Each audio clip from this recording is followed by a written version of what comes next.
permettez-moi de vous remercier pour le cours d'agronomie que vous nous avez fait.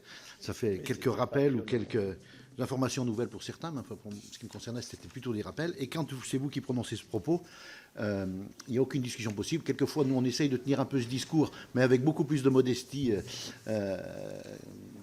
réelle. Quant à nos compétences techniques, on a moins d'écoute envers nos collègues, donc c'est bien de temps en temps. Et je rejoins le propos de Joël Labbé, si on pouvait avoir quelquefois des moments plus longs de réflexion sur ces thèmes-là, ça serait bien. Voilà, oui, c'est bien, c'est très bien. Donc j'ai quelques questions quand même plus directes, monsieur le directeur. Tout d'abord, lors de la récente présentation du plan eau, et ma collègue en a parlé maintenant, d'Emmanuel Macron, qui a annoncé que certains ouvrages de stockage de l'eau pourraient être accordés à des agriculteurs sous réserve, et je cite, de changements de pratiques significatifs, notamment sur l'usage de produits phytosanitaires.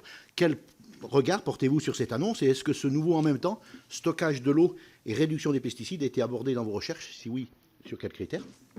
Ensuite, pour revenir sur la récente étude réalisée par l'INRAE sur l'agriculture européenne, ça a été aussi abordé.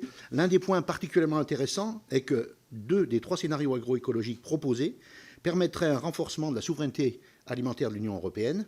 Et c'est pourtant un défaut qui a souvent été mis en avant ici, d'un défaut de l'agroécologie et de l'agriculture biologique, souvent mis en avant par les défenseurs du modèle conventionnel, du modèle productiviste. Et quels sont, pour vous, les axes importants à développer pour permettre ce développement conjoint de la souveraineté alimentaire et l'émergence d'un nouveau modèle agricole plus responsable? Enfin, une dernière question, vous l'avez un peu abordée, la question de l'indépendance de la recherche scientifique, particulièrement sur les sujets alimentaires et agricoles.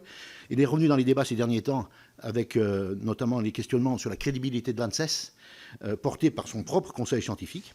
On sait également que les conséquences du conflit qu'on entend en Ukraine, une phrase, et la stratégie de la ferme à la fourchette ont suscité une levée de bouclier de l'industrie agroalimentaire. Que pouvez-vous nous dire sur l'indépendance de la recherche au sein de l'INRAE et est-ce que vous avez des inquiétudes sur ce sujet? Merci Jean-Claude. Bernard Buis.